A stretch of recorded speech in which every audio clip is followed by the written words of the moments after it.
your city. Gonna play our guitars and sing you a country song. We'll all be flying higher than a jetliner. And if you want a little bang in your yin-yang, come along. Well, come on along and welcome aboard Indiana Sports Beat Radio. Hope your week's been great. Ready to wrap it up. Head to the weekend because it's Friday, August 30th here on Indiana Sports Beat Radio. Jim Foyle with you. As always, Jake's at the wheel keeping us on the track. On the program today, Tom Brew from Sports Illustrated Indiana. The Toddfather, Todd Leary, is going to join us as always. A few more surprises. First of which, we'll have Coach Steve Aaron from IU Volleyball on here shortly, as the volleyball program kicks it off today at Wilkinson Hall. We'll get to all that. College football got underway last night. That could never happen too soon. Trying to get that done. But got to watch some football. I watched Utah. But the best game was Minnesota and the South Dakota State Jackrabbits. South Dakota State actually led that game into the fourth quarter. Wow, looking at some of the scores last night.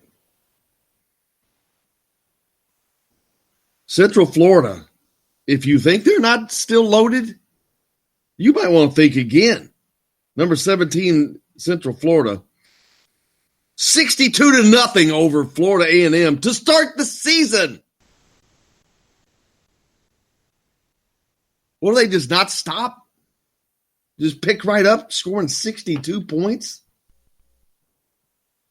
That's nuts. Number 1, Clemson Tigers. They score big. They 52-14 over Georgia Tech. I'm still, wow, UCF just jumping in there right off the bat. Texas A&M, 41-7 over Texas State. That Utah game, 30-12 was the final. Number 14 Utah beats BYU.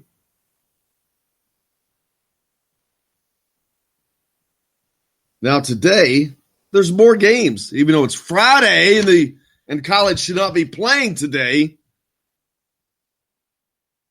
I shouldn't even tell you, but how many games are there? 1, 2. I see 2 at least. But of course, they're both teams from the Big Ten. Wisconsin on the road at South Florida. That looks like a dangerous game. Even though Wisconsin's a 10-point favorite.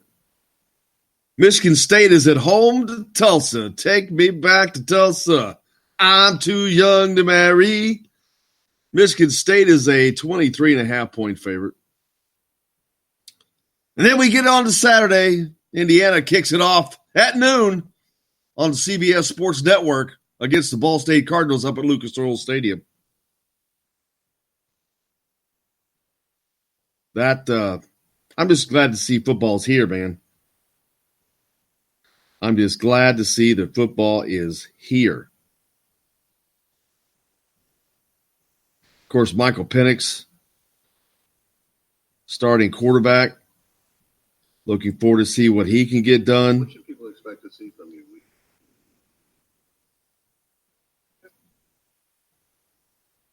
Here's what Michael Penix had to say when asked what the people could expect from him from week 1. Just a great game, positive game. Just leading the offense and make sure that we get a win. You consider that's Michael Penix. Now joined by Coach Steve Aaron from the Indiana Volleyball Program. Coach, how are you, man? Good morning to you, sir. Hope your week's been good, but I'm sure you guys are ready to get it going today, man.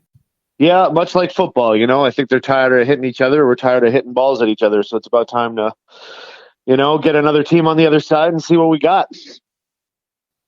As a coach, I know as a player, players are like that. They're so ready to go. But as a coach, how much of that is true for you too, to see where you are, where your team is, and what has stuck with them leading up to this and what hasn't?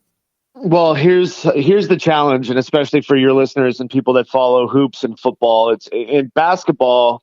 Archie and Terry get to spend time with their team in the summer, and there's legislation for that. And with football, they get to they got a long camp and they got time in the summer where they can work with the kids. We don't get to see them for 3 months, and then we got 2.5 weeks to put a lineup together. And my biggest thing right now is we got 9 kids returning, but 9 new bodies. So when 50% of your team is brand new, and you're moving into a new building and things are kind of moving and shaking, you're just trying to find some basics and kind of play clean and see what you have. I have no idea how good we're going to be. I could tell you, I think we're a heck of a lot better than we were a year ago, and I think we're a lot more physical and will be fun to watch. But how that looks relative to our schedule, we'll see. I've heard you say that a time before. Why is there a reason? Why is that? Why doesn't volleyball get more time? My understanding is basically, I think there's a good percentage of the Power 5 schools might be able to do it. They might have the budgets to do it, but for volleyball, we have 334 teams in the country that compete at the Division I level. And then when you look at that, I think it would have to be fair for everyone. So you wouldn't have the Big Tens and the Pac-12s basically getting into a training year-round situation where other schools couldn't. So I think it's competitive balance. I think that's a big part of it. And so far, the early season, you guys have had your Cream and Crimson scrimmage, which we had last week, which was fun. But before this first game is played, where do you feel your team is? Are they where you thought they would be, where you want them to be? Yeah, I think we're ahead of schedule a little bit. When we got here, so we've been here 18 months. When we got here, we inherited a team that was 1-19 in the conference. Last year we finished over 500. I think we had a pretty good first year. We had a bunch of injuries kind of got in the way, but we battled and the kids worked hard. And then, things happen. We had some kids move on. We brought in some new kids, a freshman class, some transfers, and the kids who stayed, I think, really understood the system. The staff is intact, so some type of continuity matters. For me, especially for people to learn how I want things to look and how I want things to go. But yeah, visibly we'll look different. We look like a Big Ten team. We're physical. We've got a bunch of kids who can bang the ball, and we're a lot more confident than we were a year ago. So I would say we're vastly improved, and we'll wait and see how that looks. It's a big weekend out there at Wilkinson Hall. The kind of the grand opening for you guys for volleyball. I know that there's been some events here and there, but this is like the big deal. This is the biggie, the first real game in there, and it's at 12:30 today against Florida International, right? Yeah, tonight. So we play an afternoon game. Then this evening at 8:00 against Marshall, we're expecting, we're hoping it's going to be sold out, and swimming and diving programs coming over. You'll see the basketball teams will be over. I think all of the student athletes who aren't competing. I think men's soccer has a match tonight, but everyone else is kind of free. It looks like there might be some rain on the forecast, so we're hoping. We have a big student tailgate outside and a whole bunch of stuff on the docket. So we hope the weather just holds on for everyone involved, but it should be everyone's first taste of what I think this is going to become.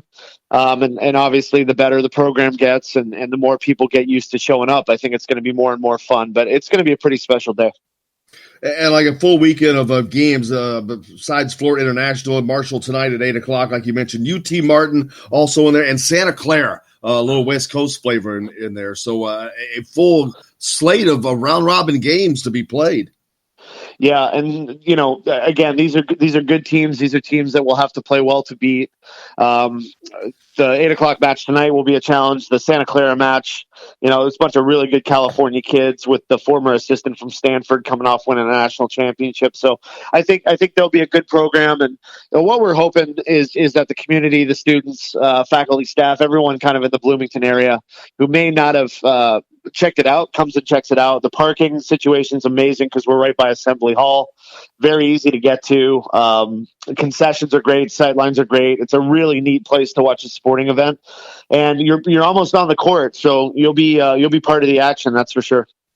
Volleyball certainly open for business at Wilkinson Hall for Indiana this year. A friend of mine, Kevin Brockway, wrote a nice piece that came out yesterday talking about the success of IU volleyball and tied with IU basketball and all that. It was a pretty cool article. A lot of names are being in the crowd as well. I know I talked to Jeff Oliphant. He's going to be a guest on the show today, father of Sophie Oliphant, who he was a member of the 87 National Championship basketball team. He'll be there. There's going to be a lot of people there today, man. You're going to have a huge crowd.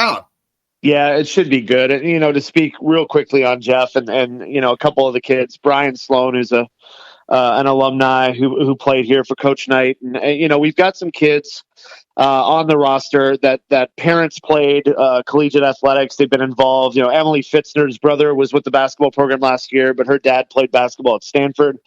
Mom played volleyball at Hawaii. We've just got a bunch of kids who come from really good families with really good people that are tough and they work hard and they're respectful and they do things the right way. And anytime you're building a program, a business, I don't care what you're building, you need that kind of human being beside you. So we're kind of in the infancy of all of it, but we're certainly thrilled to have those people on board for the ride. Looking forward to it. It ought to be an exciting season. I know that you're expecting great things. You're not trying to tell people that, hey, this is going to be an NCAA championship team this year, but you guys are improving and you're on the rise. But is this the season where you think you can compete with the Big Ten teams? And I say that because the Big Ten is the hierarchy of women's volleyball. Well, I think what I would say is it's probably pretty similar to football, where you're in a division in a conference. We have 5 top of the top 10 teams in the country. There's 5 from the Big Ten. We'll play most of them both home and away. There's 7 in the top 15 or 17. So the question isn't, are we going to be good? We could be a top 25 team in the country and still competitive. Competitive success might be a hard thing to pull off. And I think that's just part of it. I think this thing is growing it the right way. We got here, we took over a team that was 1-19. So to be in this conversation where people are like, listen, are you going to climb? Are you going to make the tournament? Are you going to chip away? I mean, to me, it's a pretty cool thing, especially 18 months in, to be having these conversations. And then my answer might surprise some people. I think if we're healthy and we keep developing the way we can, I think we're going to be competitive. I think so many games come down to 1 or 2 plays, just like football, just like basketball. And what we want to do is give ourselves the opportunity to be close enough that we can, pick up a few wins that people don't expect.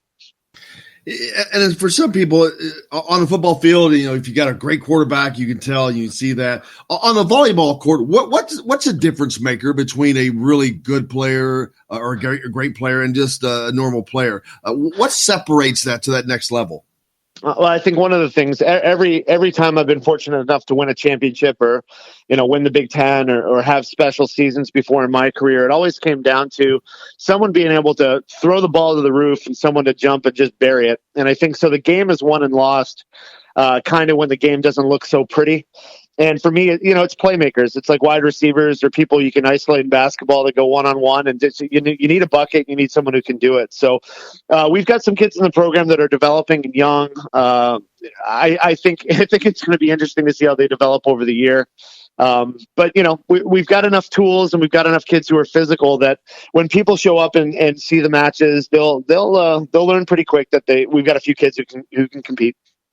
Now, I used to erroneously think that the teams from the West Coast would dominate this sport, and that may have used to been the case, but now it's not. It's like you just mentioned, teams from the Big Ten, teams like Nebraska or Penn State or Wisconsin, amazingly. But when I do see a team from the West Coast like Santa Clara, are they not just usually inherently good? Well, they start young. And I mean, that's a big part of it. I think the culture is a lot of those kids grow up and they start playing the game at a young age. But I'll tell you this, if I've told people this in the last few pressers and interviews like this, the state of Indiana develops some of the best volleyball players in the country, and has done for years. I think there's great high school coaches, great club coaches. Obviously, there's some elite college programs in the state. What we want to do is attract, recruit, retain the best young kids from Indiana and get them to want to come here. I mean, the fact that we have this new building, I think it's a great education. Campus is beautiful. And you're an hour and a half away, 2-hour drive from some of the best young players in the country. My job right now is to make this more attractive in a place they think they can come, go play professionally, go be an Olympian, compete for Big Ten championships, national championships, and that's a big focus for us. Indiana's an unbelievable state for our sport. It all starts at 12:30 Wilkinson Hall out at the complex next to Assembly Hall, Cook Hall, and all that. Coach Steve Aird, I cannot thank you enough. We'll continue to bang the drum today. Can't wait, man. I appreciate the time and the help with just getting the word out, and we hope to see everyone tonight. Absolutely. Coach Steve Aird with the Indiana volleyball program. We'll see you later in the day, Coach. Good luck today. Cheers. Take care. Thank you. There's Steve Aird. Head on out to Wilkinson Hall today. 12:30 is the first game, and they play again at 8 o'clock tonight. But like he said, Jeff Alton's going to be out there. Sloan will probably be there. They'll probably all be there. But looking forward to that as Indiana takes on Florida International today. Hey, we got a lot coming up on the program today. I didn't even get I don't know if I said, yeah. Tom Brew from Sports Illustrated Indiana is going to be with us. Todd Leary, the Toddfather, he's on as well. Am I forgetting anybody? It seems like somebody we were going to hear from, Jake. I can't remember. Yes, Jeff Olivet. How did I forget? He's going to be on the show as well. So we'll look forward to that. Former player on the 87 National Championship team. His daughter Sophie is on the volleyball team. There's such a great combination. You've heard me talk about this connection between men's basketball and women's volleyball. Brian Sloan, a member of that 87 team. His daughter plays on the team as well. You got Evan Fitzgerald's sister on this team. One girl, her father played for Judd Heathcote, and another played on the Fab Five. Crazy. But we'll get to all that. Look forward to talking to Jeff Oliphant later on as well. But stay tuned. We got plenty coming up here on Indiana Sports Beat Radio. Of course, we're coming to you from the Golf Club at Eagle Point Studios. We're back with more right after this.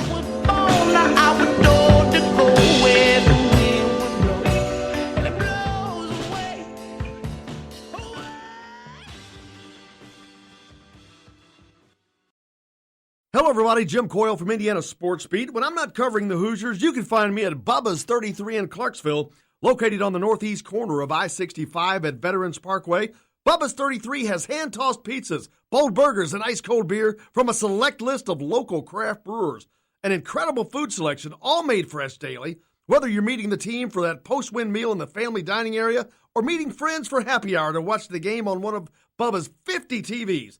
Bubba's 33 in Clarksville. Pizza, burgers, beer. We all want a winning smile for those championship photos, and that's exactly what you will get at Reynolds Family Dentistry in Sellersburg. Reynolds Family Dentistry has been serving the dental needs of Hoosier families for over 30 years. Let Doctors Roger and Jay Reynolds take care of your family. Just off of I-65 at 809 South Indiana Avenue in Sellersburg. Call 812-246-3368. That's Reynolds Family Dentistry, 812-246-3368.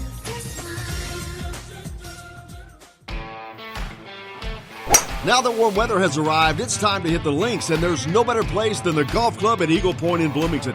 Voted best golf course by the readers of the Bloomington Herald-Times, the Golf Club at Eagle Point is under new ownership, has new fairways and bunkers, and it's open to the public. When the round's over, there's cold beer and a full menu at the Eagle Point Pub and Bistro.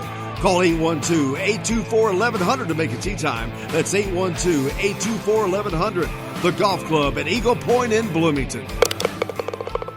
This is A.J. Moye. This is Dan Dockett. Hey, this is Michael Lewis, former Indiana basketball player. This is Indiana football coach Tom Allen. This is Jim Coyle with the Indiana Sports Beat. You can always like and follow us on Facebook. Always follow the show rebroadcast on iTunes, Google Play, iHeartRadio, Spotify.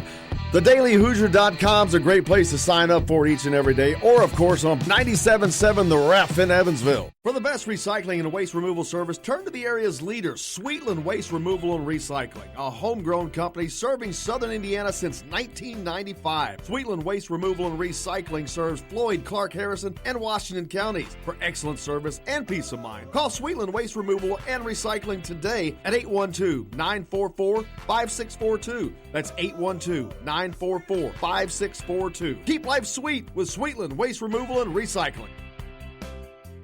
I'm Rain Shaddy, and I'm a Hoosier. As a toddler, you could always find me running around in a cream and crimson onesie and a red IU hat reminiscent of those worn during the world-famous William Tell timeout, shouting, "Go Hoosiers!" Like many other alum, I chose to make Bloomington my home. As a civic and alumni leader, I have become very knowledgeable about our community and would love to share my insights with you as your realtor.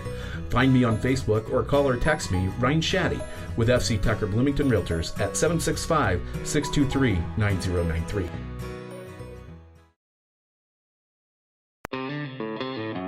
This is former Hoosier basketball player Nick Zeisloff. Keep up with the Hoosiers on Indiana Sports Beat with Jim Coyle.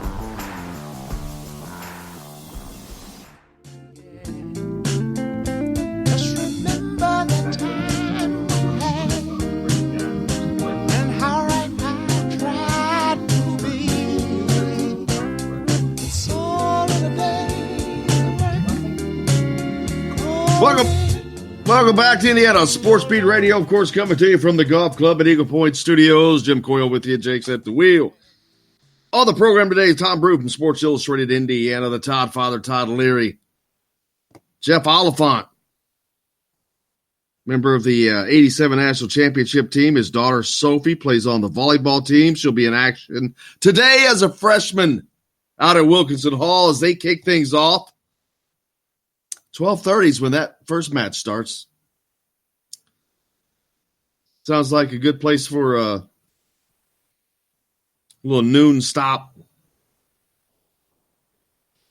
Heard from Archie Miller, of course, the other day.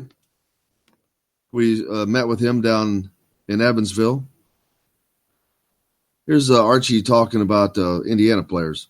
Being a player at Indiana is different than a lot of places. I think it doesn't really matter where you go. You have unique experiences, but being at Indiana is different. It's a whole different ball of wax. And until you walk through those shoes and understand what it's like to play there, win there, lose there, be there every day, you really can't get a grip on it. And like Mike told me, I was on a national championship team in 2002 that played for it all. I was also on the first team, I think, that had a losing season in 33 years. I've seen it on both ends as a player. And, that resonated with me a little bit, to have a guy that had that perspective, because it's hard. In this day and age, it's a lot different even than he was there. Players and student athletes in general, what they go through on a daily basis right now with the media scrutiny or social media aspects of things, the exposure that they have, there's just a lot of attention given, and there's a lot that they have to absorb. So to have a guy that's been through it, that can talk them through different experiences that he's been through, is only an advantage. There was Archie Miller talking about Mike Roberts being on the staff and being basically being an IU guy.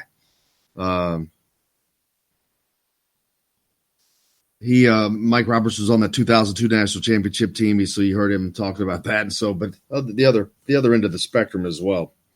But Indiana men's soccer getting underway this weekend as well with a slate of matches. It's the Adidas Cup, I believe, is what that is. The Adidas IU Credit Union Classic. Let me get that correct. But I know Pitt's coming in, Pittsburgh, UCLA, and I believe Northwestern. Try to see the slate of games. I'm not seeing them, but they have a game this evening as well. Or match, I should say. Where is that stupid game? I want to make sure that they play this evening. I think they play at 8. They always play late. Man, it's not on here, but I'll find it. Actually, it's on my calendar. What am I thinking about? Everything is. But Sunday, I cannot wait to get out to Bill Armstrong Stadium. But today, UCLA plays Northwestern. That's at 5. I think it's going to be on BTN as well. Trying to see when the Indiana women's soccer program, they're on the road at Murray State. Now the soccer, they're doing a Friday Sunday skip, which is nice for football fans because tomorrow we got football, but it's up at Lucas Oil Stadium in Indianapolis as the Hoosiers open the season at noon on CBS Sports Network. taking on the Ball State Cardinals. Michael Penix takes his first run at leading this team as a starting quarterback.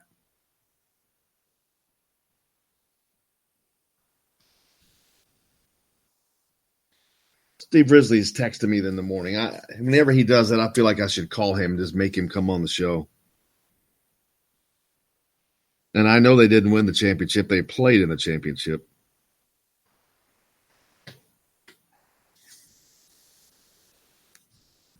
Hope your week has gone well, man. There's a lot going on this weekend, if you're in the Bloomington area especially.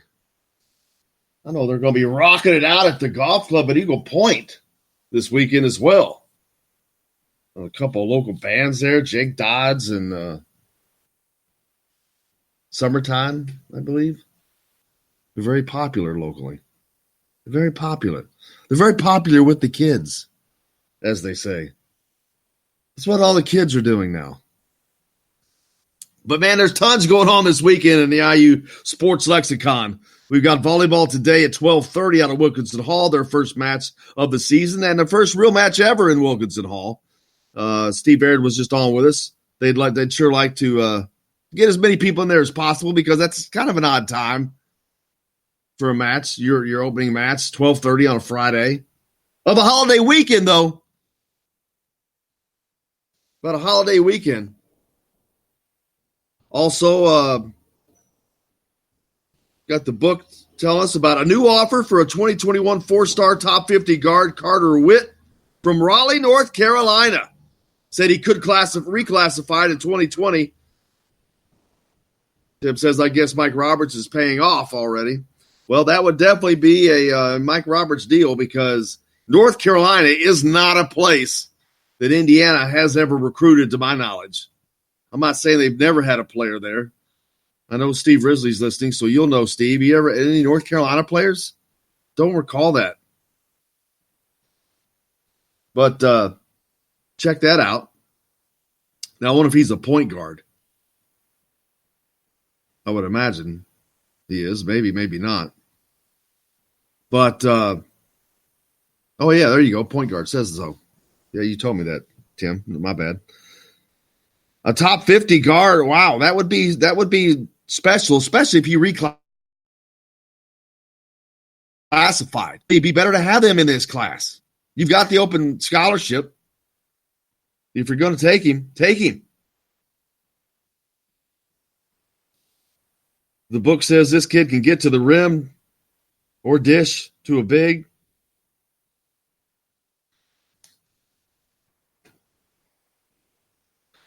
So the recruiting's expanding a little bit. Now, I'll tell you, if Mike Roberts could come in and in his first 2 weeks bag a top 50 point guard, which is something Archie's been trying to do for 2 years unsuccessfully, Archie might want to.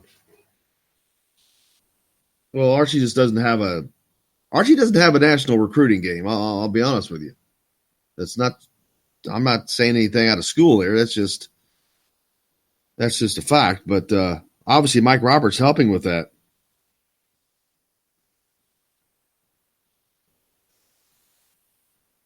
Go to the Bluebird, Steve Risley says. Well, that's never a mistake. That's always good.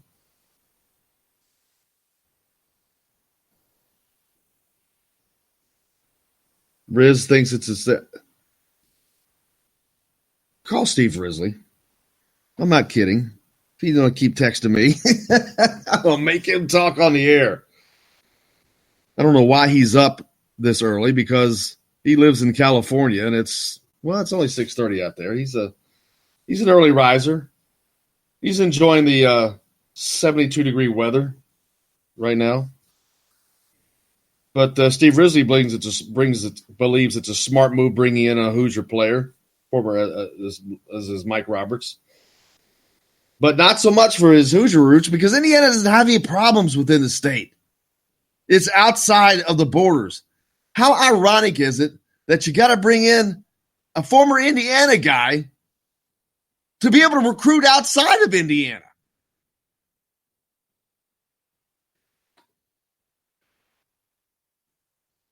kind of ironic, to be honest with you. I mean, they haven't landed anybody. Well, you don't need to look outside the state, but sometimes just for a couple, you got to add some guys. I mean, I believe that this roster could generally always be 75% Indiana kids. This state produces that kind of talent. But to make it an elite program, you're going to have to do some sprinkling. You get some. There are other players that are very good outside of the state. And sometimes you just need to sprinkle in that Eric Anderson or an Isaiah Thomas, who are not from very far away, but they're from outside of the borders of Indiana.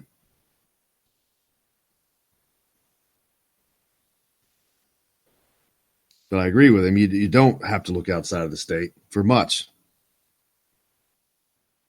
And that is something that Archie is getting back to. He had gotten away from that. He focused a great deal on trying just to recruit people from wherever, all over. It did not work. And there's some simple reasons for that. Hoosier fans don't like to hear it, but regardless, you can fill your roster with Indiana kids and be very successful. You just need to add sprinkle in those special ones and make this program elite, which is what they're trying to do now. And grabbing that point guard from North Carolina, that would be huge. I'm not sure what his situation is, what his offers are. Tim, tell me what all his current situation is.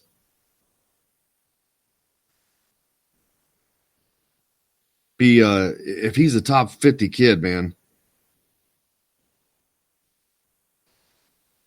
And Tim's reiterating the fact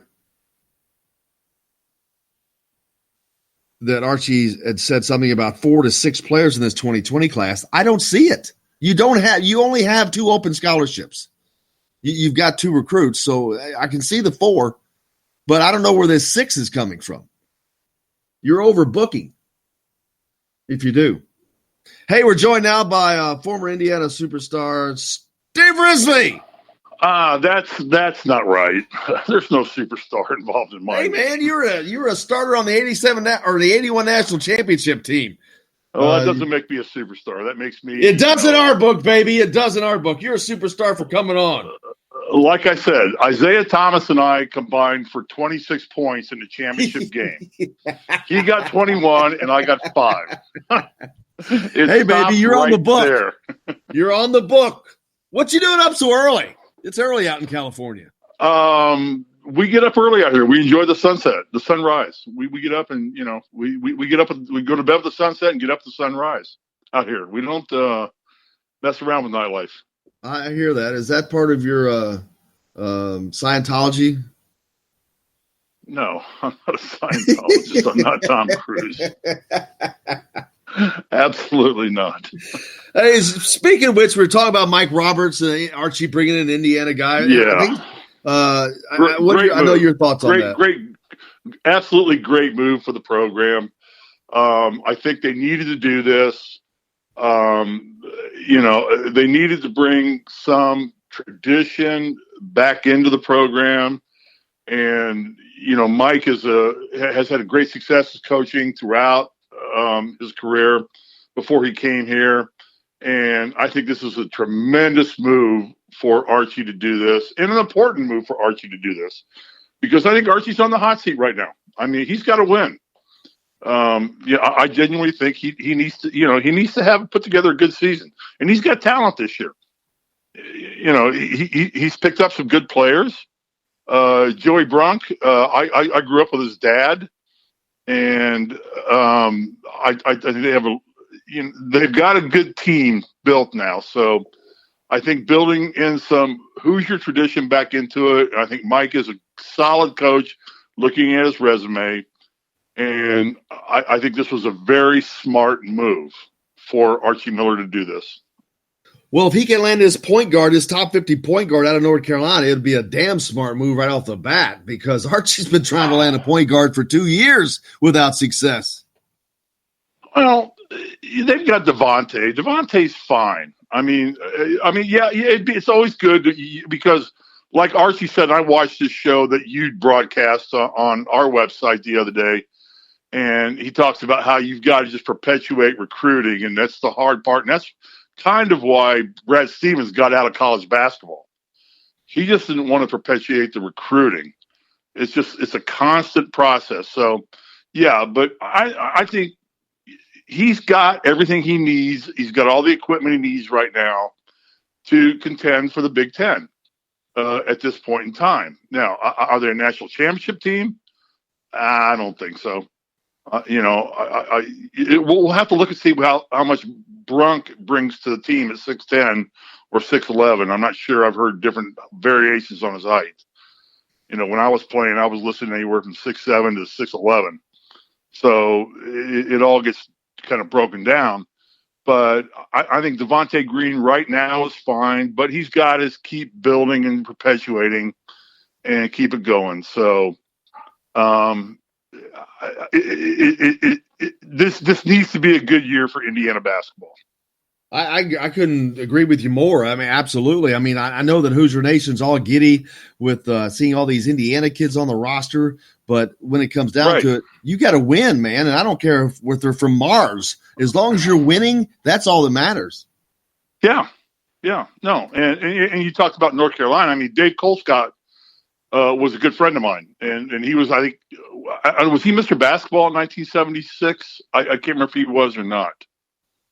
Who was that? He played Dave Colescott. He played at Marion, I think.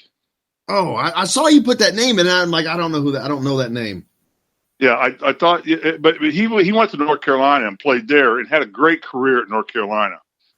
So to steal one of their players back to Indiana would always be a great thing.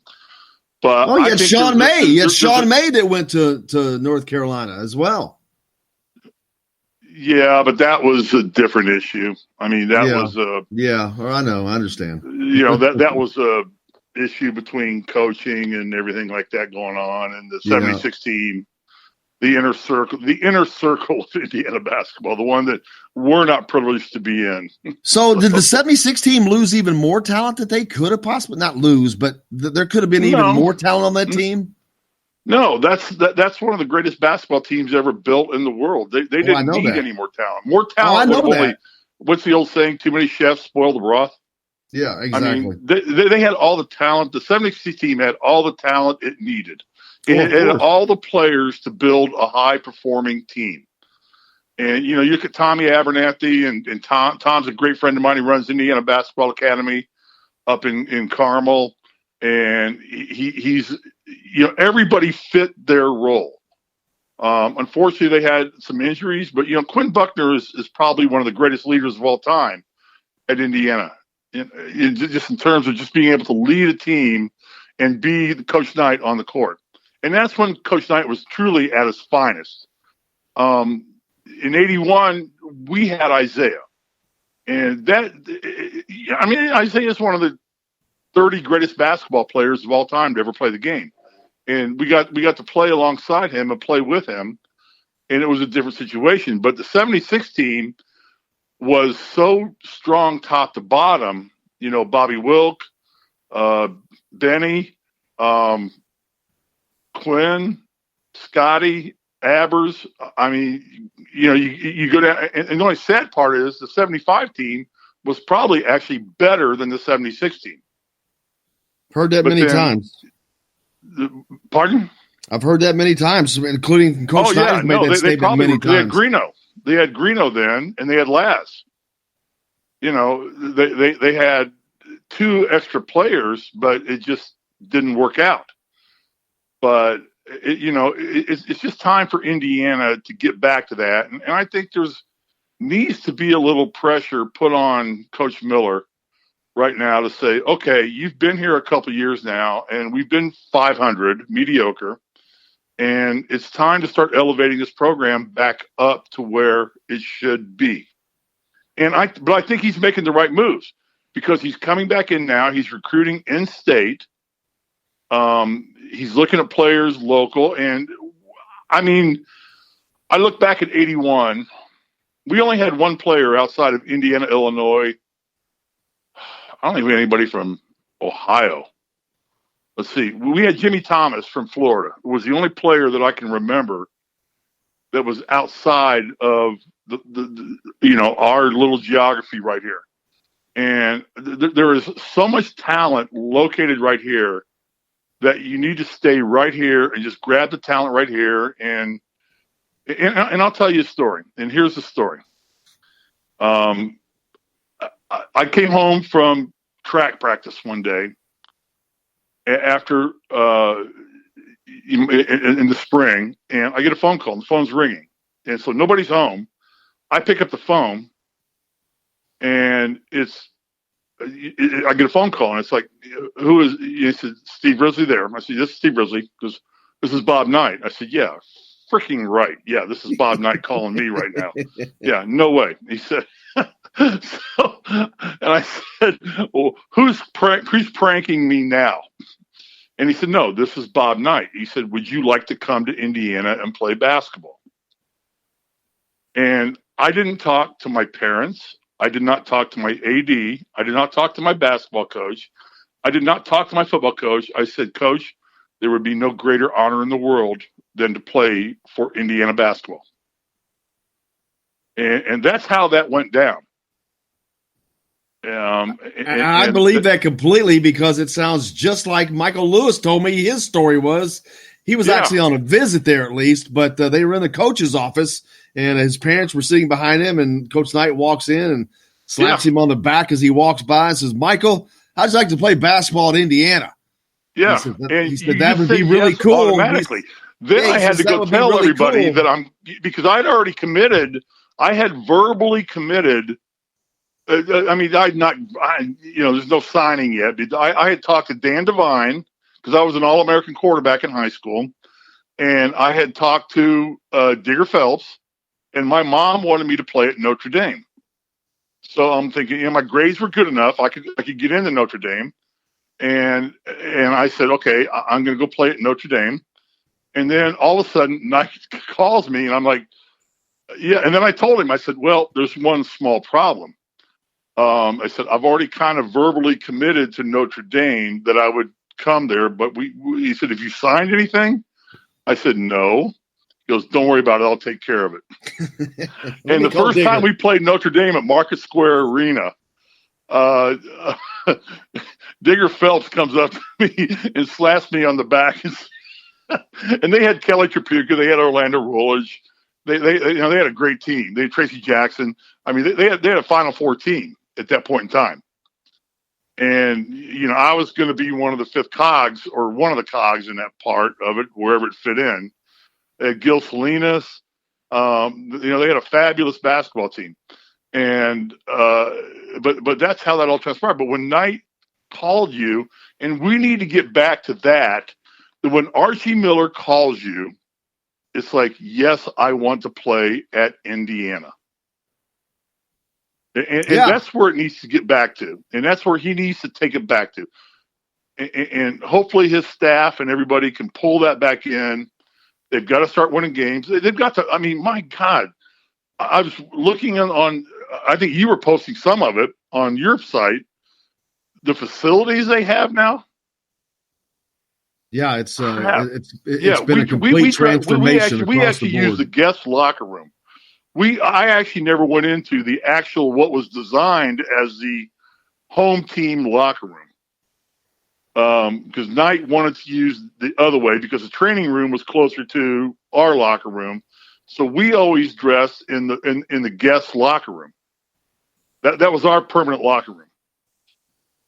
And Isaiah's locker was right next to mine. Whitman's was on the other side. Kitchell's, Tolbert, Turner. We were all there.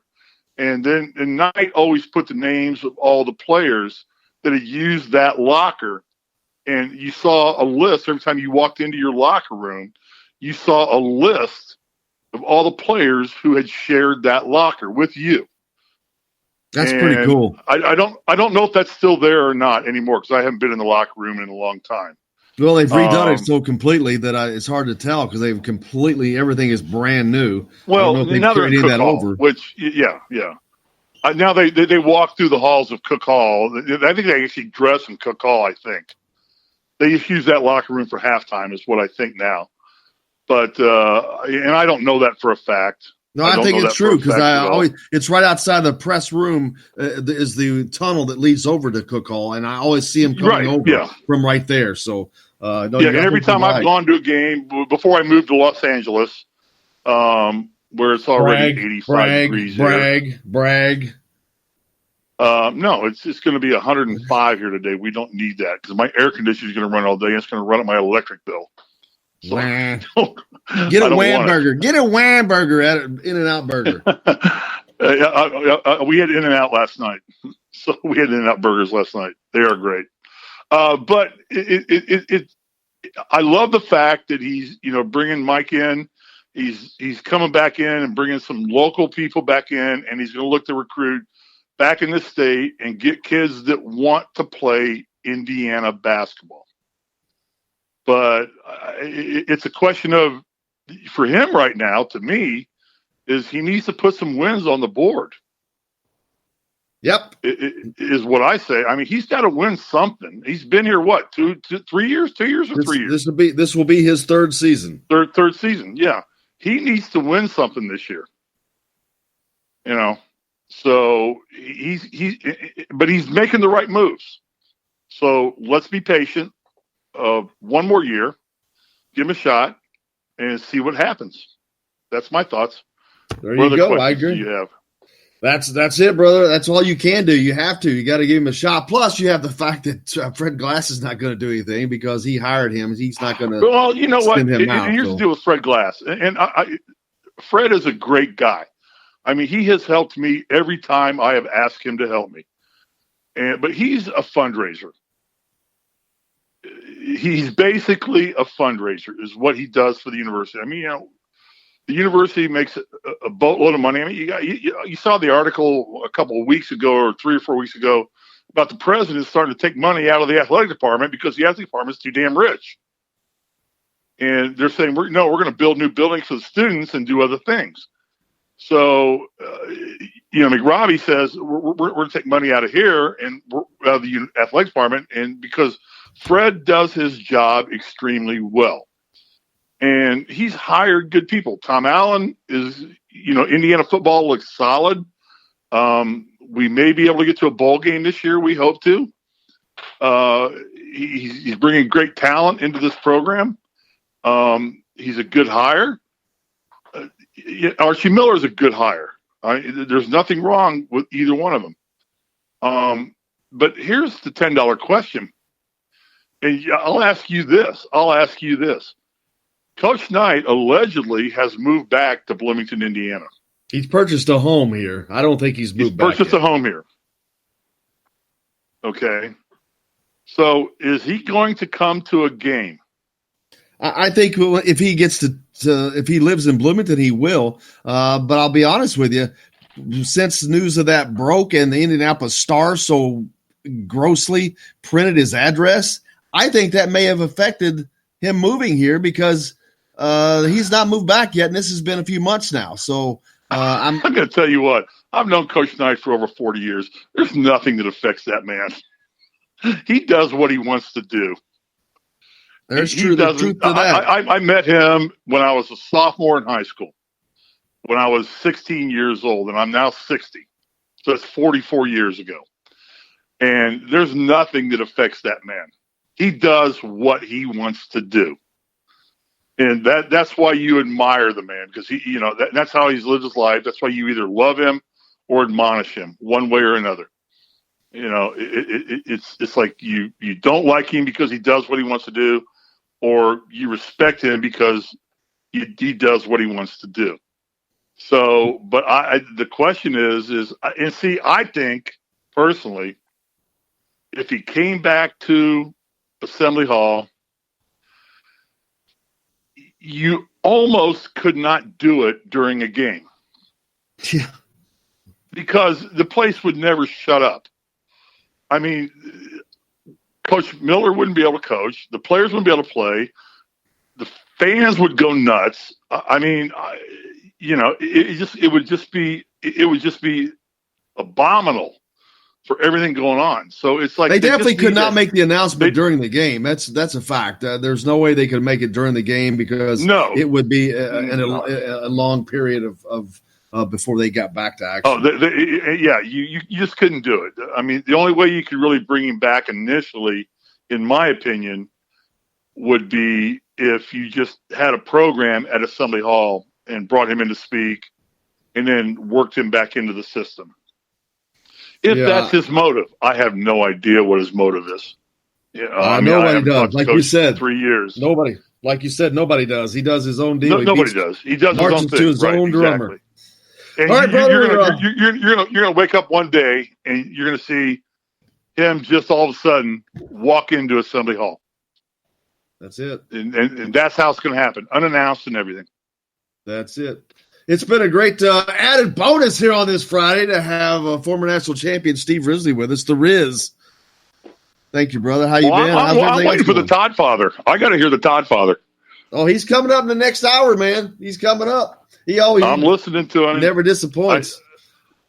I need a name too, like the Grizzly Bear or something like that. You know, I mean, you are the the Grizzly Bear. I got that from who was it that I got that from? Not Ray Tolbert, but Landon Turner. I heard Landon Turner when you had him on out there. Steve's with the Grueling Truth Sports Network, if you haven't picked up on that yet. And I heard when you had Landon Turner on, I think he called you Riz the Grizz or whatever. That's where I picked that up. Yeah. It all rhymes. But make sure you follow Steve Risley and Colin Hartman on the Grueling Truth. They're about to restart off their Indiana. We're going to fire up about mid-September. We're going to wait and let things kind of just get settled in, let them get into some practice, and then Colin and I and Mike Goodpastor, who runs the website, we'll all be back on talking about IU basketball, and we'll have you on. You're always a contributor to what we do. We post your show on our site every day, and we get a lot of likes and a lot of listens from the work you do, and we're grateful. So it's always fun to talk, but I really like what Archie Miller's doing and coming back and just starting to recruit more in Indiana. I think that's just the way it should go.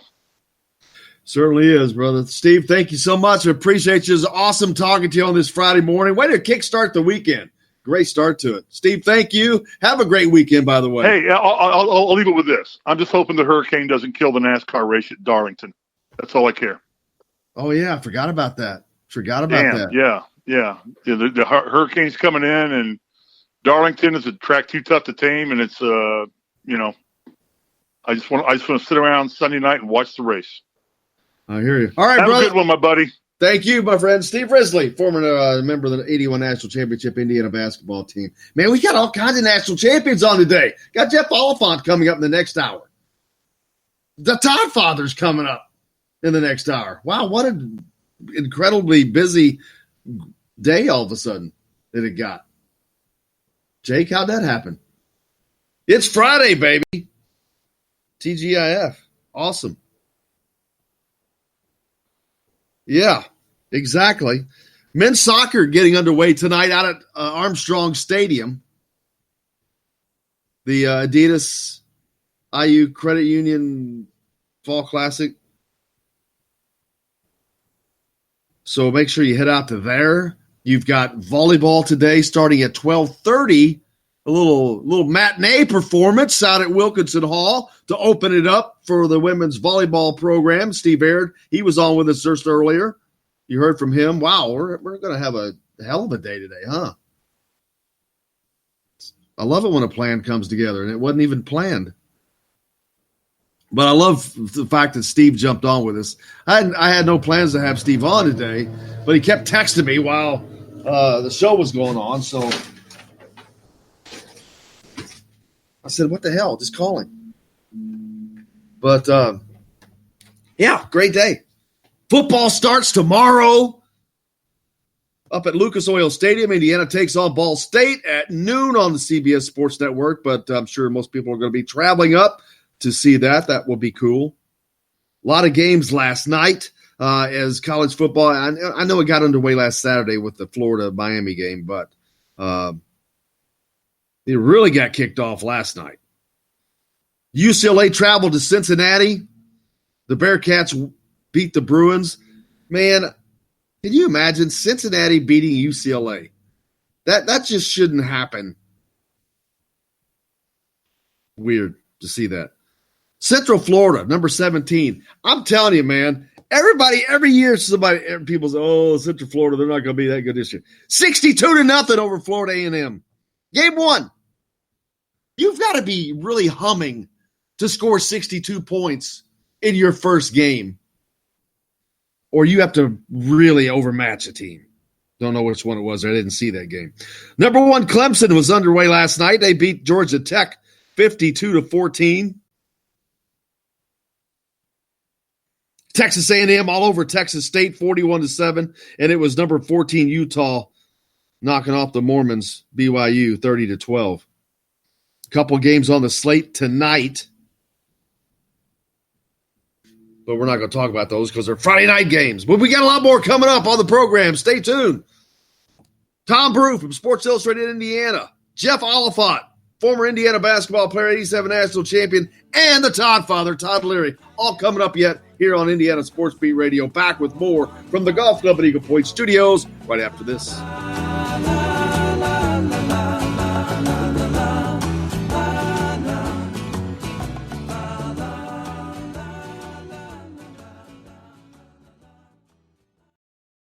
Hello, everybody. Jim Coyle from Indiana Sports Beat. When I'm not covering the Hoosiers, you can find me at Bubba's 33 in Clarksville, located on the northeast corner of I-65 at Veterans Parkway.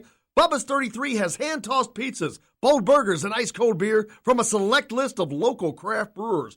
An incredible food selection, all made fresh daily. Whether you're meeting the team for that post-win meal in the family dining area or meeting friends for happy hour to watch the game on one of Bubba's 50 TVs. Bubba's 33 in Clarksville. Pizza, burgers, beer. We all want a winning smile for those championship photos, and that's exactly what you will get at Reynolds Family Dentistry in Sellersburg. Reynolds Family Dentistry has been serving the dental needs of Hoosier families for over 30 years. Let Doctors Roger and Jay Reynolds take care of your family. Just off of I-65 at 809 South Indiana Avenue in Sellersburg. Call 812-246-3368. That's Reynolds Family Dentistry, 812-246-3368.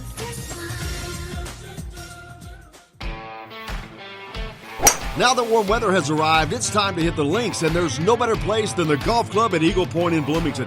Voted best golf course by the readers of the Bloomington Herald-Times, the Golf Club at Eagle Point is under new ownership, has new fairways and bunkers, and it's open to the public. When the round's over, there's cold beer and a full menu at the Eagle Point Pub and Bistro. Call 812-824-1100 to make a tee time. That's 812-824-1100. The Golf Club at Eagle Point in Bloomington. This is AJ Moye. This is Dan Dockett. Hey, this is Michael Lord, former Indiana basketball player. This is Indiana football coach Tom Allen. This is Jim Coyle with the Indiana Sports Beat. You can always like and follow us on Facebook. Always follow the show rebroadcast on iTunes, Google Play, iHeartRadio, Spotify. TheDailyHoosier.com is a great place to sign up for each and every day, or, of course, on 97.7 The Ref in Evansville. For the best recycling and waste removal service, turn to the area's leader, Sweetland Waste Removal and Recycling, a homegrown company serving southern Indiana since 1995. Sweetland Waste Removal and Recycling serves Floyd, Clark, Harrison, and Washington counties. For excellent service and peace of mind, call Sweetland Waste Removal and Recycling today at 812-944-5642. That's 812-944-5642. Keep life sweet with Sweetland Waste Removal and Recycling. I'm Rain Shaddy, and I'm a Hoosier. As a toddler, you could always find me running around in a cream and crimson onesie and a red IU hat reminiscent of those worn during the world-famous William Tell timeout, shouting, "Go Hoosiers!" Like many other alum, I chose to make Bloomington my home. As a civic and alumni leader, I have become very knowledgeable about our community and would love to share my insights with you as your realtor. Find me on Facebook or call or text me, Ryan Shaddy, with FC Tucker Bloomington Realtors at 765-623-9093. This is James Blackman Jr., former Indiana Hoosier. Make sure you're keeping up with the Hoosiers on Indiana Sports Beat. This hour is brought to you by Sweetland Waste and Removal Service, a homegrown company serving southern Indiana since 1995.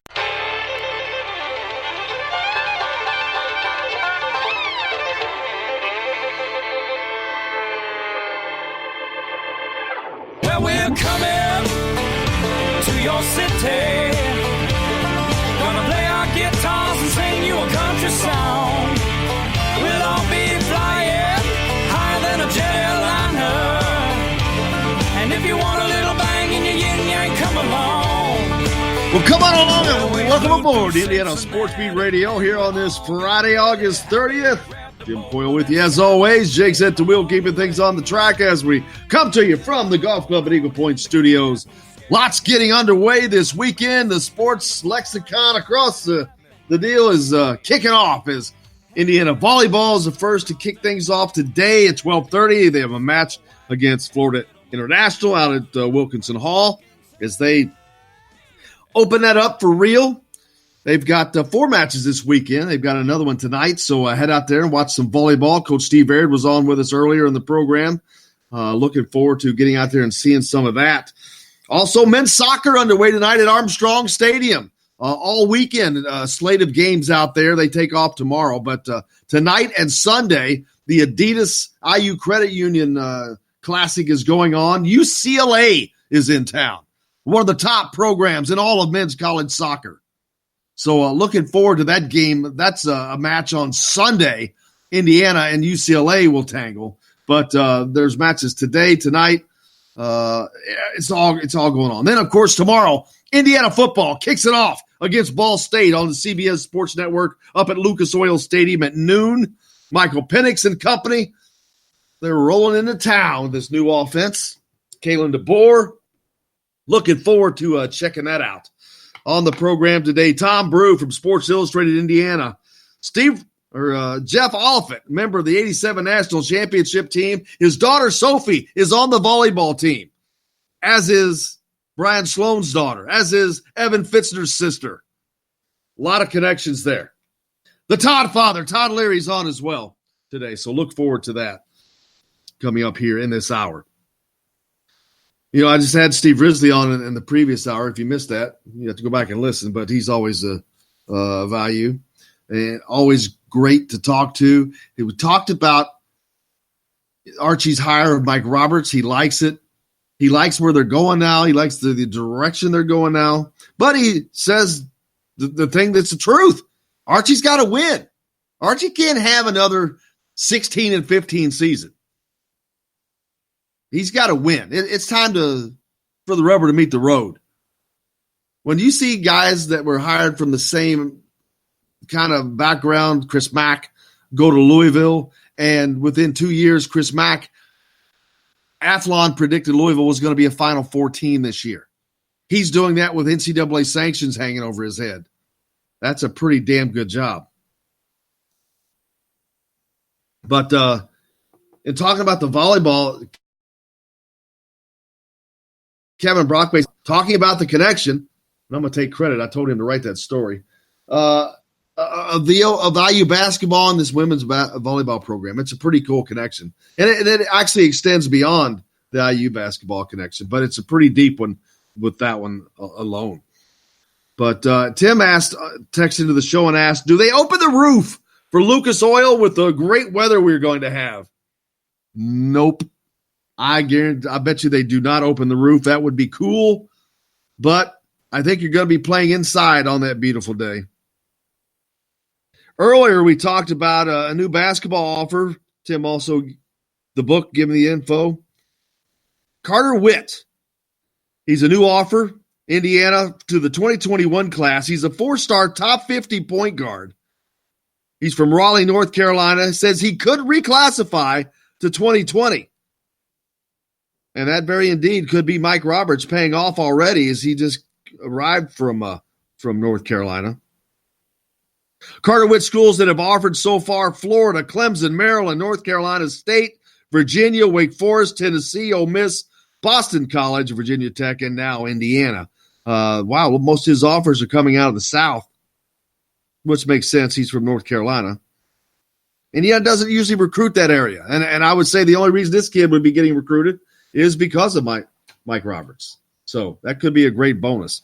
But very fortunate now to be joined by our good friend Tom Brew from Sports Illustrated Indiana. Tom, how's it going, man? Going great, Jim. Ready for some football to begin, that's for sure.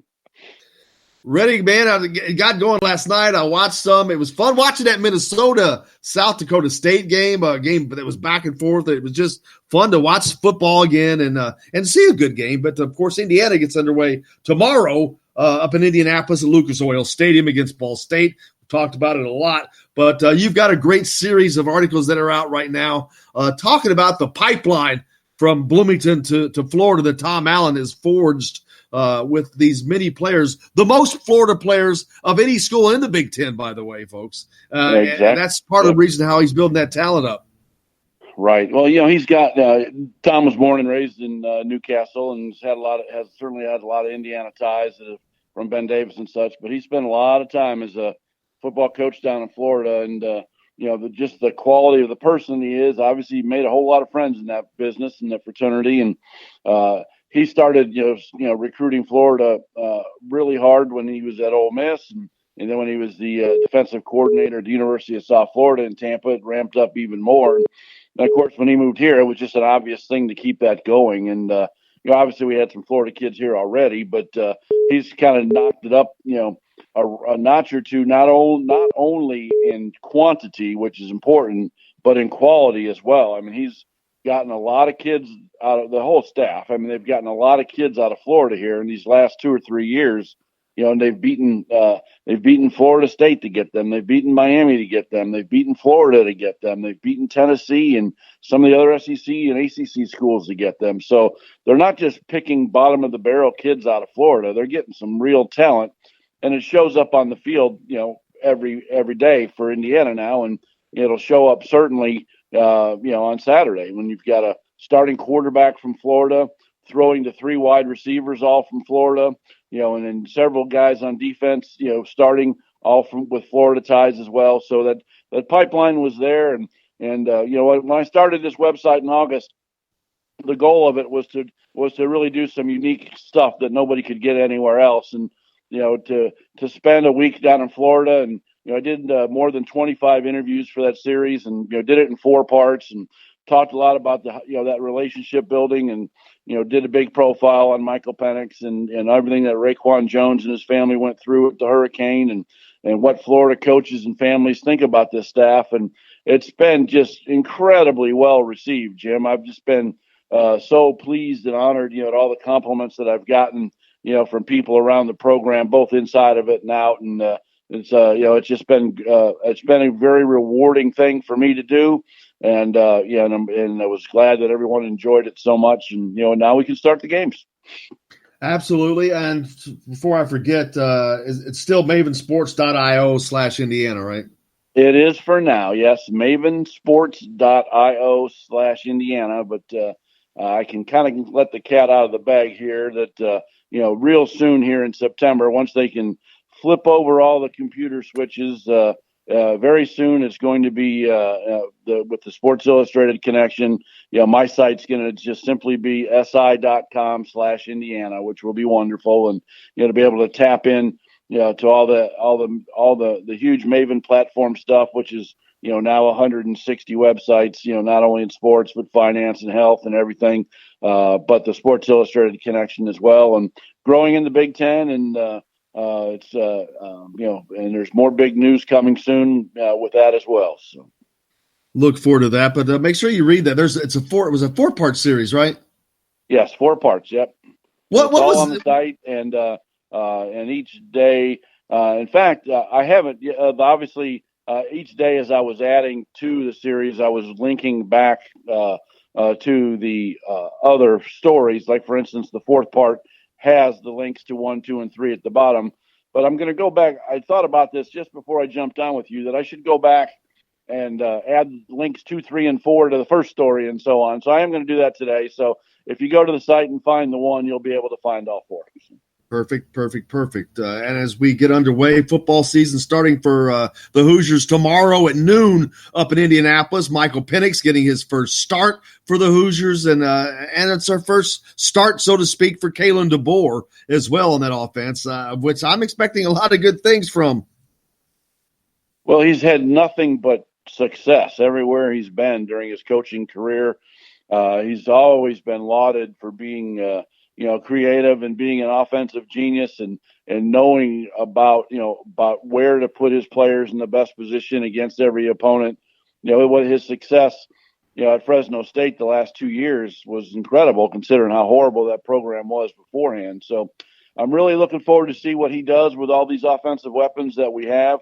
And obviously, the one piece that we waited for all August was what was going to happen with the quarterback, because we felt really good about this offensive line, and we feel really good about the running backs, with Stevie Scott and a ton of depth. And we feel really good, with the wide receivers and a bunch of veterans out there.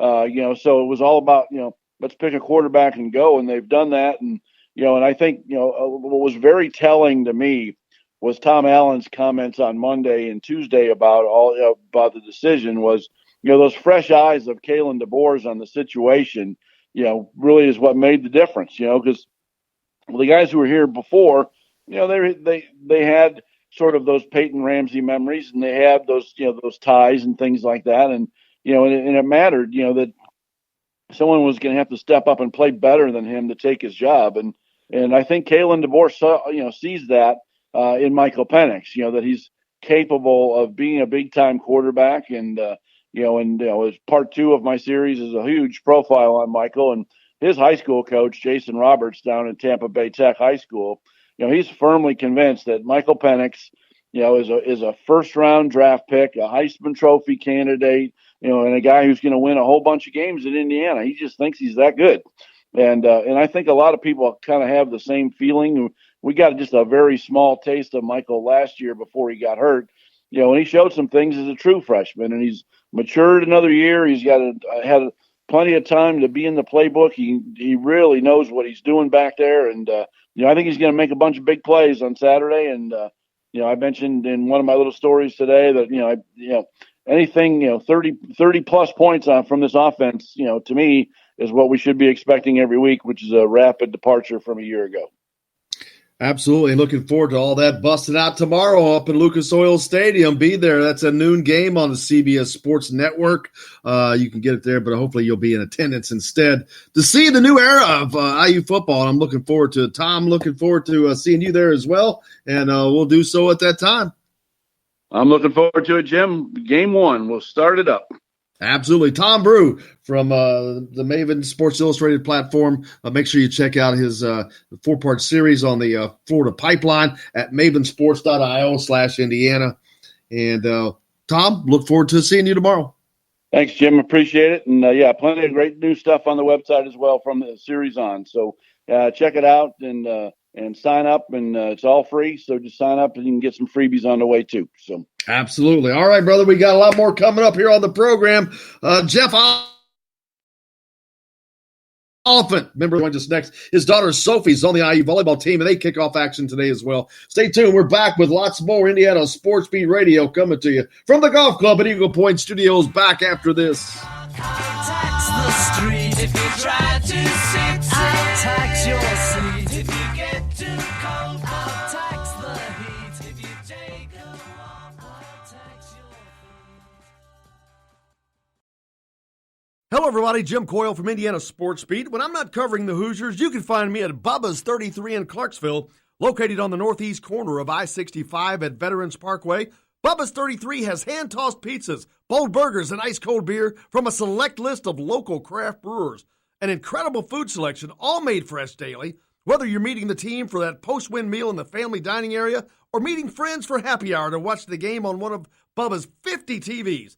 Bubba's 33 in Clarksville. pizza, burgers, beer. We all want a winning smile for those championship photos, and that's exactly what you will get at Reynolds Family Dentistry in Sellersburg. Reynolds Family Dentistry has been serving the dental needs of Hoosier families for over 30 years. Let Doctors Roger and Jay Reynolds take care of your family. Just off of I-65 at 809 South Indiana Avenue in Sellersburg. Call 812-246-3368. That's Reynolds Family Dentistry, 812-246-3368.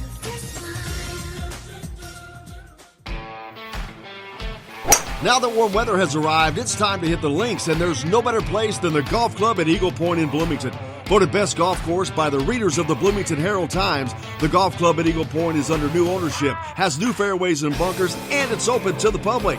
When the round's over, there's cold beer and a full menu at the Eagle Point Pub and Bistro.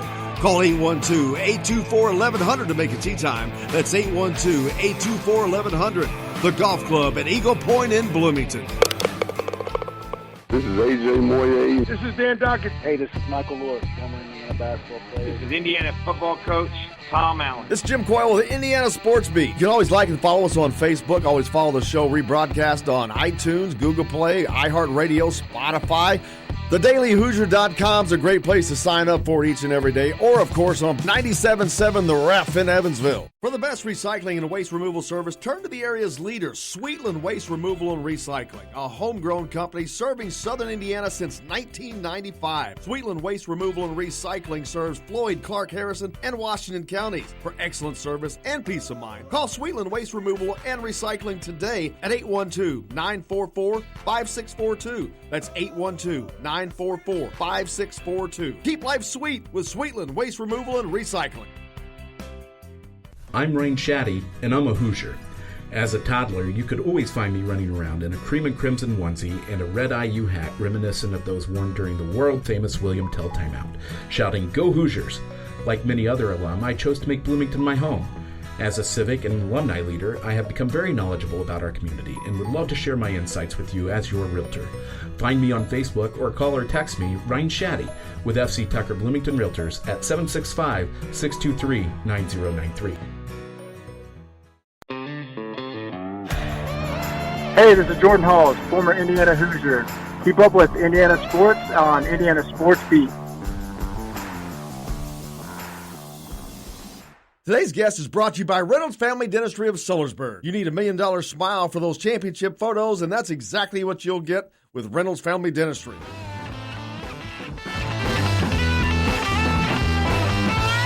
Welcome back to Indiana Sports Radio, of course, coming to you from the Golf Club at Eagle Point Studios. Jim Coyle with you as always, and now joined by a special guest, Jeff Oliphant, former member or a member of the 87 National Championship basketball team, and more importantly, father of Sophie Oliphant, a member of the Indiana volleyball team. Jeff, thank you so much for joining us, man.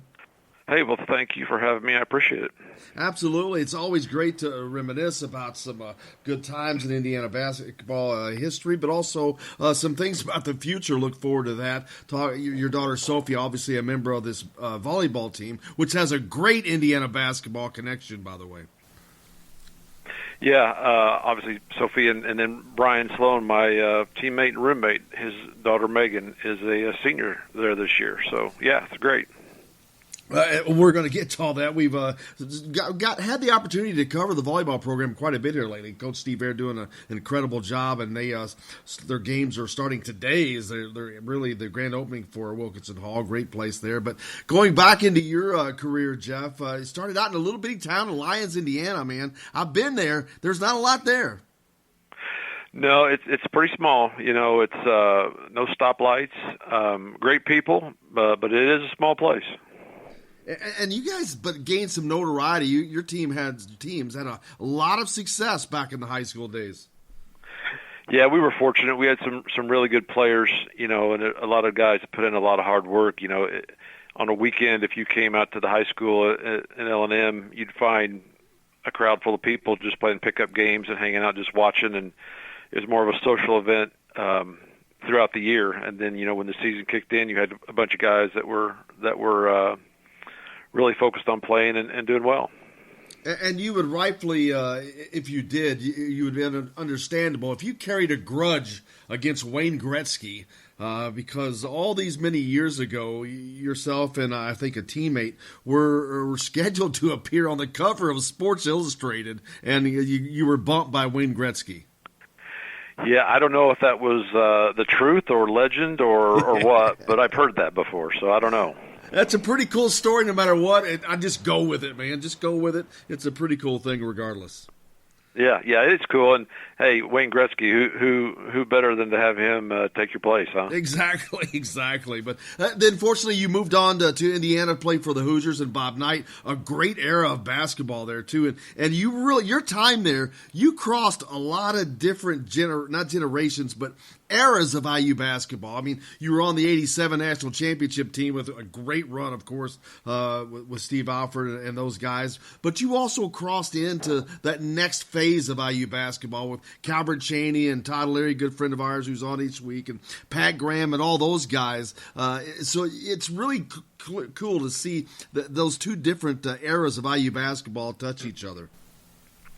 Yeah, I was really lucky. You know, I redshirted a year, so I was there 5 years. You know, my first year there, seniors were Courtney Whitty and Winston Morgan, Stu Robinson, who were, 4 years or so older than me. And then here it was 5 years later, I was leaving, and we had, that class that came in with Calbert and Todd and Pat Graham and those guys.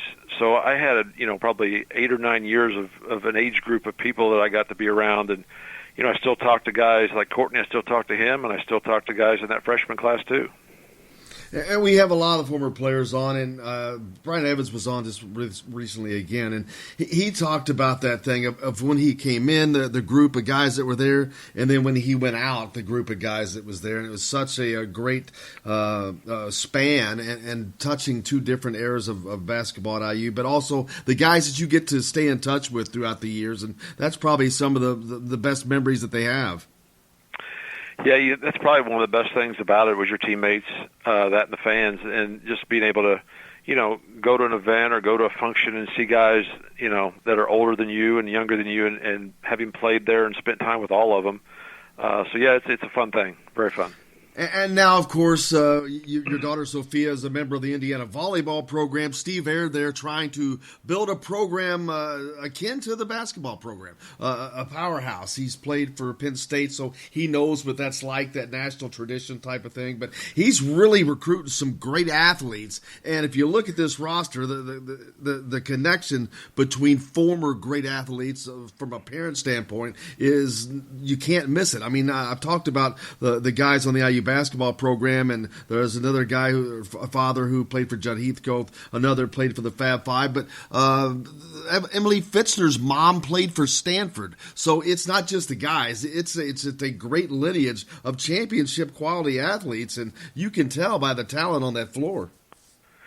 Yeah, I think you see a lot of that, kids that grow up in households where you have former athletes that there's a lot of talk, there's a lot of stuff going on there about watching sports and talking about sports and being involved in sports. So I don't think it's surprising at all when you see, if we go to an IU game and all the moms and dads that are there that have played and contributed, done things for some really good teams. And when all those years that you spent in the gyms as yourself an athlete, did you imagine one day spending that much time in a gym watching volleyball? Actually, at L&M High School, you talked about it. It was a small school. We had one sport for girls at L&M High School, and it was volleyball. So that was it. And in 1985, they had a really good volleyball team for 1985 volleyball, and we enjoyed it. We had fun with it. So that was really the only girl sport I went to watch in high school. So I was, very happy when actually both my daughters played volleyball, and I've enjoyed it a lot. And I've only had one opportunity to really talk with Sophia during media day, but I can tell she seems like she might have been a character growing up. Exactly. She, from a very young age, we would have people approach us out of the blue and make a comment about things she was doing and what was going on with her. She's always had that about her, just kind of that kind of a personality, and you never knew what was going to happen when you were at home and what was going to happen when you came home from school. You never knew. And just funny because I asked some of the teammates, they actually named somebody else, but I pay attention when I talk to these athletes and just talking to her, watching her expressions when we were talking about you or asking a question about you. I could just see, I'm like, oh my gosh, this girl's going to crack me up. You can tell she's just got that in her. Does she get that from you or does that come from mom? I don't know where she got it, to tell you the truth. But she's got that kind of that personality of where she just has fun and she works hard, but she can also sit back and have fun and have a laugh. And I'm going to miss having her around home. I mean, I'm glad all three of my kids are there. But she's the last to leave, and we had a couple years where she was the only one there, and we had a lot of fun times, good times together. And so I'll miss having her around all the time. Now, so you've got 3 kids at IU at the same time right now? Yeah, I've got Sam and Abby. They're both in Kelly School, so I've got them all 3 there, living within about a half mile of each other. Well, you'll be spending a lot more time in Bloomington, I would imagine.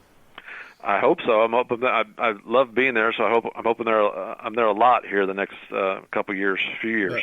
That would be awesome. But, of course, you'll be in Bloomington today in Wilkinson Hall as Indiana with 2 games on the volleyball side today to play. And then they've got 2 more tomorrow. So they've got a busy weekend ahead of them, Jeff. But and talking about Sophia, and when did you notice that she really had – because there's a Division I athletes and then there's the rest of us. And you can tell the difference between those type of athletes. When did you see that, man, she's kind of good? Well, there was a thing. It wasn't even volleyball. It was a soccer thing. She was playing with a bunch of girls that got together just for fun to go play on a little indoor thing. So we went to play in this league, and she was probably 8 or 9 years old, or maybe 10. And we got there, and the guy said, we don't have enough teams for a girls' league, but so today your guys going to play against a travel boys team. And I thought, oh my God, we're going to get beat 100-0. So the game started, and we got beat 10-9, and she scored 9 goals, and she was just knocking kids all over the place. And I remember sitting there with my dad, just kind of looking at each other like, oh my gosh, what kind of kid is this? So I think that was one of the first times I thought, she might have a little something different about her. And a lot of that comes from having a competitive drive, and that's not something I think you can coach or teach. You just have it or you don't. I know exactly what you're talking about. I've seen it in other kids and other girls, no less. It seems to stand out more with girls when you see them on the court, especially with boys, because you're not expecting that. But when you do, it's like a wow moment. Yeah, and it didn't hurt having older brother and sister at home in the backyard getting she'd get pounded and everything we did, and she never backed down. She always competed with them and challenged them and fought them, and she'd get her butt whipped maybe, but she never really went inside and run away from it. She was always right involved and right back at it. So. And being a former D1 athlete, I mean, you played at the highest level. You played for Indiana basketball. You won a national championship. What can you and what do you or what have you tried to pass on to Sophia or any of your kids, but for that matter, and would pass on to any kid as they're growing up to try to get them to be the best that they can be, basically? Well, I just kind of told them all to do what they like and have. You got to have fun with what you're doing, and they all do. But you got to work at it. And there's a mix between fun and work. And we worked extremely hard with Coach Knight. And when things were going well, it was the greatest time ever. And sometimes when things weren't, it wasn't so much fun. But I've just told them all, you got to do what you enjoy, and you got to work at it. You're not the only kid in the world. There's a bunch of other kids that are there doing the same thing, trying to get the same things done that you are, so you've got to compete and be the best you can at everything. And like I said earlier, we have a ton of former basketball players on the show all the time. On your team, who was the character on your team back when you were playing? Oh gosh, I hung out well. The Big E, the late Big E, Eric Anderson was about as much fun as anybody to hang out with, and that was kind of my last couple years with him, and then Pat Graham come in. But I lived with Todd Meyer, I lived with Brian Sloan, I lived with Steve Isle. Had great times with those guys.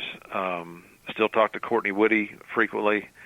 But yeah, I think the Big E and living with him was about as entertaining as it could be. And you look back at those teams, and as we do, it makes me think that seems like the teams that the Indiana fan base loves to see on the floor, built by Indiana kids at the heart of it, and you sprinkle in some talent from outside to go along with that, which is basically what you guys were. You had a ton of kids from Indiana that were very successful in high school in Indiana. Then you add in Steve Alford, a great shooter. Then Coach Knight brought in a couple of those guys via the JUCO route, and it just made for obviously a championship team. Yeah, that 87 team it just meshed really well. The guys got along great, and people knew what their roles were. And the funny thing is, you're playing in those games, and you see all the guys that you played against that went on and played in the NBA and had long careers, and we didn't really have those kind of guys, the NBA guys that played a long time. Steve played a little bit, and Dean was in the league later on, and Keith was in there for a little bit, but none of them were in there a long time, like a lot of guys we played against and beat. And you got to give the credit for that. It's got to go to the team and what you could do together, and the coaches and what they were able to put together.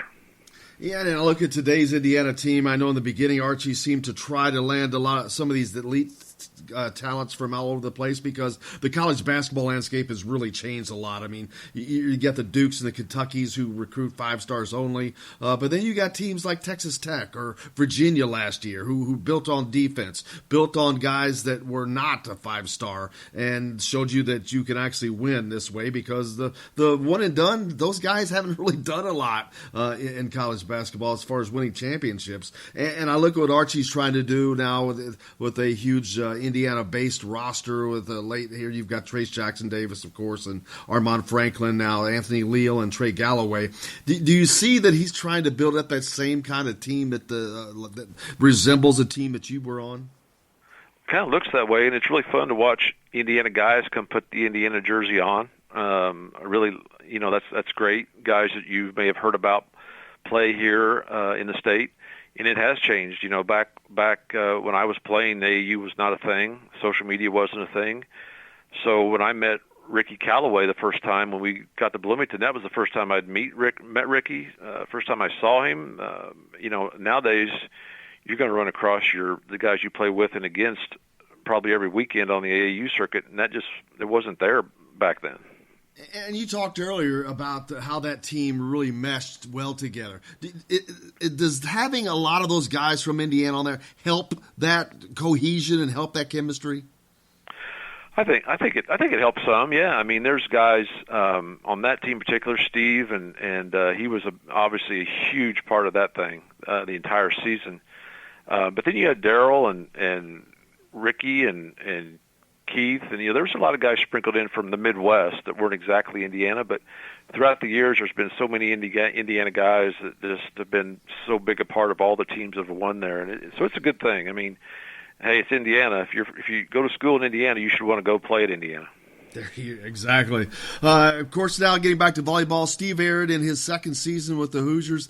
Man, just spending time around him. First of all, he's an electric light plug that's always on. He's ready to go. But it seems like he has really got that program heading in the right direction. Are you happy with where that volleyball program is headed?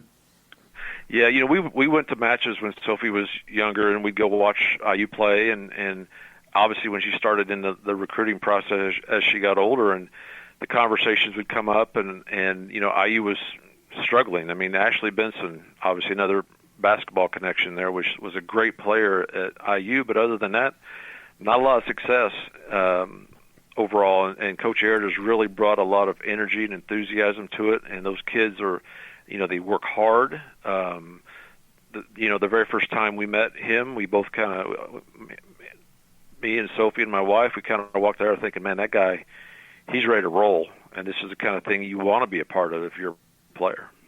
Absolutely, and it starts today, Wilkinson Hall. The Hoosiers volleyball team kicks off action at 12:30. They're taking on, I believe that's Florida International. Then they play Marshall at 8, back tomorrow with games against UT Martin and Santa Clara. Are you guys spending the weekend? Since you have all these kids here, you've got plenty of places to stay in Bloomington, Jeff.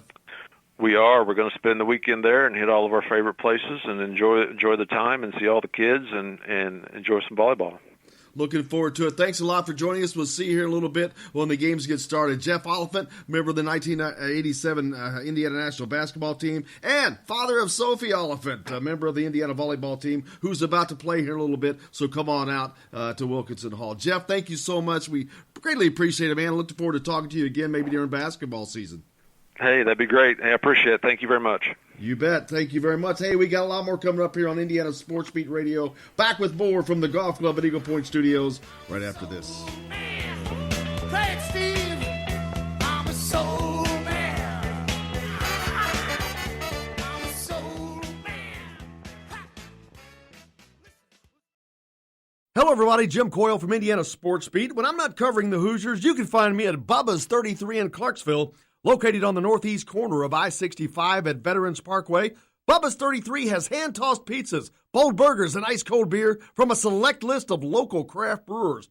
An incredible food selection, all made fresh daily. Whether you're meeting the team for that post-win meal in the family dining area or meeting friends for happy hour to watch the game on one of Bubba's 50 TVs.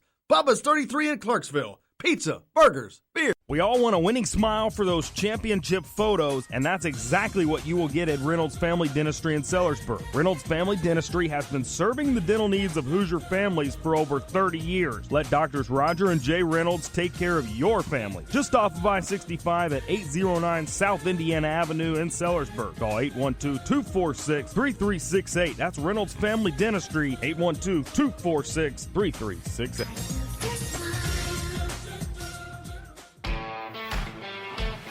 Now that warm weather has arrived, it's time to hit the links, and there's no better place than the Golf Club at Eagle Point in Bloomington. Voted best golf course by the readers of the Bloomington Herald-Times, the Golf Club at Eagle Point is under new ownership, has new fairways and bunkers, and it's open to the public. When the round's over, there's cold beer and a full menu at the Eagle Point Pub and Bistro. Call 812-824-1100 to make a tee time. That's 812-824-1100. The Golf Club at Eagle Point in Bloomington. This is AJ Moye. This is Dan Dockett. Hey, this is Michael Lord, former Indiana basketball player. This is Indiana football coach Tom Allen. This is Jim Coyle with the Indiana Sports Beat. You can always like and follow us on Facebook. Always follow the show rebroadcast on iTunes, Google Play, iHeartRadio, Spotify. TheDailyHoosier.com is a great place to sign up for each and every day. Or, of course, on 97.7 The Ref in Evansville. For the best recycling and waste removal service, turn to the area's leader, Sweetland Waste Removal and Recycling, a homegrown company serving southern Indiana since 1995. Sweetland Waste Removal and Recycling serves Floyd, Clark, Harrison, and Washington counties. For excellent service and peace of mind, call Sweetland Waste Removal and Recycling today at 812-944-5642. That's 812-944-5642. Keep life sweet with Sweetland Waste Removal and Recycling. I'm Rain Shaddy, and I'm a Hoosier. As a toddler, you could always find me running around in a cream and crimson onesie and a red IU hat reminiscent of those worn during the world-famous William Tell timeout, shouting, "Go Hoosiers!" Like many other alum, I chose to make Bloomington my home. As a civic and alumni leader, I have become very knowledgeable about our community and would love to share my insights with you as your realtor. Find me on Facebook or call or text me, Ryan Shaddy, with FC Tucker Bloomington Realtors at 765-623-9093. This is former Hoosier basketball player Nick Zeisloff. Keep up with the Hoosiers on Indiana Sports Beat with Jim Coyle. Today's guest is brought to you by Bubba's 33 in Clarksville, with hand-tossed pizzas, bold burgers, and ice-cold beer. Pizza, burgers, beer. Bubba's 33 in Clarksville.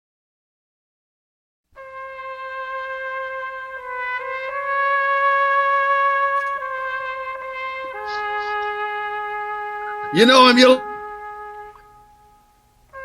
love him. Our very own Todd Leary's joined us now. Todd, how are you, brother? That is not very good hype music. Like that's not going to get anybody excited to listen to me talk. They don't need. They know you're coming. They're already excited. I bring the excitement. All right, that's cool. I can't be responsible for pumping them up anymore, man. I don't know what happened from there. Yep. How's your week gone? What's that? How's your week gone? No, it's good. It's going good. I am actually on my way out to Victoria National for the big golf tournament this weekend, and so I couldn't be a whole lot happier. Yeah, we were fortunate to run into Todd the other night down at Evansville. He was kind enough to stop by, and when Archie was down there, and you were talking about that. So, is that a senior store? Who's playing this weekend? No, it's the Corn Ferry Tour, which used to be the Web.com Tour. They just changed names about a couple of months ago, but it's the tour finals for it's like just the league underneath the PGA Tour. But a lot of PGA Tour guys actually play in it that didn't have great seasons and try to get their PGA Tour card and some of that stuff. So this is a really, really big deal for golf nerds like myself.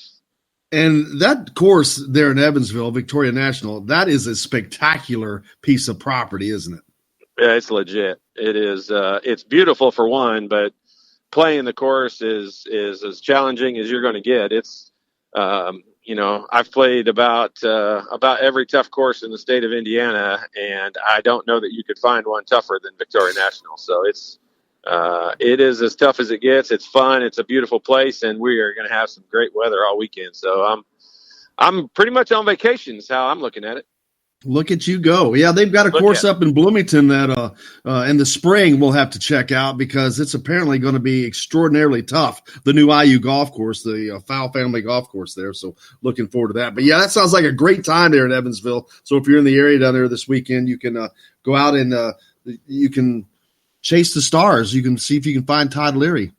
You can come on. I live in the neighborhood, so you can just stop by my house. We can just hang out all weekend. It'd be great. I don't think I'd say that. I don't think I'd have said that on. I'm good with it. Hey, we got a chance that Archie was down in Evansville Tuesday. One of his first public appearance in Evansville, but I tell you, man, he stood in there. That's the longest I've seen him speak, and it was probably the most intimate setting. And just from being around him enough, I'd say that Archie would rather us all line up and kick him in the jejunum than to do public speaking. But he managed. He got through it, man. Yeah, he did. And the crazy, he didn't just get through it. I mean, he did a great job. He was very articulate, and not that he ever wasn't, but man, I'll tell you what. I hope this doesn't come across as any type of insult, but if the players at IU improve as players as much as Archie has improved as a public speaker, we will have a team that goes to the Final Four on a regular basis because he has. You can tell it's something he does. It's not. I don't say he hates it, but it's not something that he loves to do.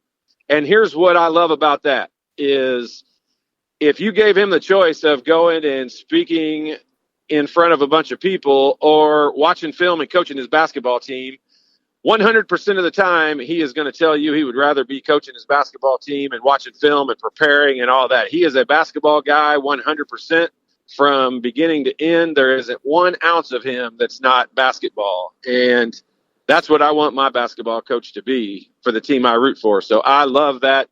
I love that aspect of him, but I do have to say he did an outstanding job and he answered all the questions and he was very honest about things. And I think he has a good perspective of what to expect this season coming up. And, and part of that is not knowing what to expect because I think he told us all that, there's a lot of guys that are going to have to do different things and improve on their roles and increase their roles. And so you never know what you're going to get till the season actually gets underway.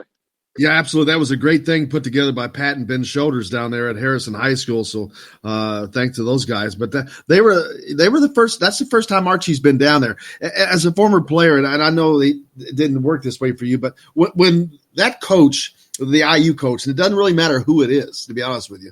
Well, of course, if it was Bob Knight, it's different. But anyway, when that IU coach comes to your town, it's a deal. It's an event, man.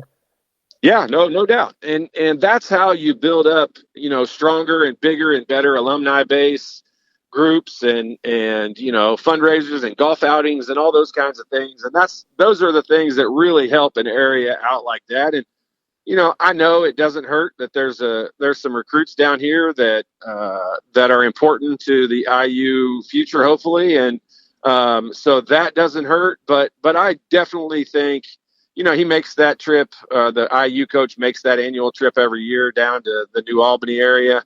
And I have a feeling that probably Fort Wayne and Merrillville and Evansville and that New Albany will be a stop that the IU coach continues to make year after year, because it's starting to pay dividends, and you can tell by how many Indiana recruits he's landed the last couple of years. Absolutely. Talk about that Evansville area. Now, I think they let one get away. Alex Hemingway. He ended up going to Clemson. That kid can shoot, man. I don't know how he got away from Indiana, but he sure did. But you can't get them all, of course. But he's one I think slipped through the cracks. Yeah, and that's probably I know nothing about the history of that recruiting, so I'm not giving any insight on anything. I'm just saying, when Archie comes in, this is year 3, right? This year 3 coming up. So, you're not going to get everybody when he comes in right away. It's hard to touch every kid in the state, especially when other schools have been recruiting, a particular kid for several years. And Archie comes into a new school, and you do your best to reach out to all the talent, but you just never know. You just never know what. How someone has landed or recruited another player and how another school has fit in with them, or he could have a tie to that university somehow. There's so many factors that go into it. You never know. But, like I tell you, I repeat myself every week to nauseum, I'm sure, but I know we're done a great job of getting those, those high star athletes and recruits. Now I want to sprinkle in a couple of the Archie Millers. I want to sprinkle in a couple of the guys who people aren't that excited about, don't know a whole lot about. And then after they've been there for a little bit of time, they're super excited that they're a part of the Indiana group, because they're that glue guy, and they're the guy that makes things come together and makes everybody play well together. And I think it's kind of how Coach Miller talked about Joey Brunk and what a big part he's going to be on the floor, but most importantly, probably how important he's going to be. Kind of guy I want Indiana to be getting the next one of those guys right now. Absolutely, we can't talk about that without mentioning the fact that Christian Lander, of course, happens to be from Evansville Wright's product down there, but he's got 2 more years. It's so hard to go on and on about him, because he's got 2 more years of high school left, unbelievably. But he's that damn good. He's the top-rated recruit in the state of Indiana. Yeah, I mean, you've got to go after those guys. You've got to, I know he alluded to it in the speech the other day at Harrison High School that, those guys you've got to recruit early on and in different ways. He was talking about FaceTiming recruits and different stuff. It's so much different than the way it was a long time ago. And so there's a lot that goes into it. I know that obviously they are, that he's high on Indiana's radar, recruiting is a difficult process, because we look at it like, he's 2 years away, so is it really that important? But, the coaching staff at IU can't look at it that way. Like they're giving 8th graders a ton of attention right now. So just imagine how difficult that is to try to reach out to that many different kids. I mean, you got to put the feelers out on 20, 25 kids in every class right now, just to make sure that you land 2 or 3 of them. I mean, that's a difficult thing to be a part of, and it's very time consuming, and it takes a lot of effort. So that's what the assistant coaches and the player personnel guys and everybody else can contribute and really keep on top of all that stuff.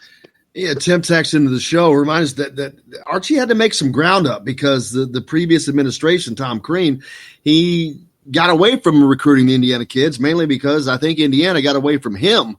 But nonetheless, he had to reestablish those relationships. Unbelievably, that would ever need to happen, but it did, and he's done a good job of that. I mean, obviously, he's getting these Indiana kids now, and but so I just thought of if I could do a comedy skit, I just thought of the greatest comedy skit ever. I would do a comedy skit on Bob Knight trying to FaceTime somebody, to FaceTime Todd Leary back in the day. Yeah. I would just all you'd have to do is let the camera run in his office, and son of a God. Can you imagine the amount of broken phones would be involved in that process? That would be, my God, it would be entertaining. That's fabulous. For sure. It would be fabulous, but yeah. So now, have you played that Victoria National course down there?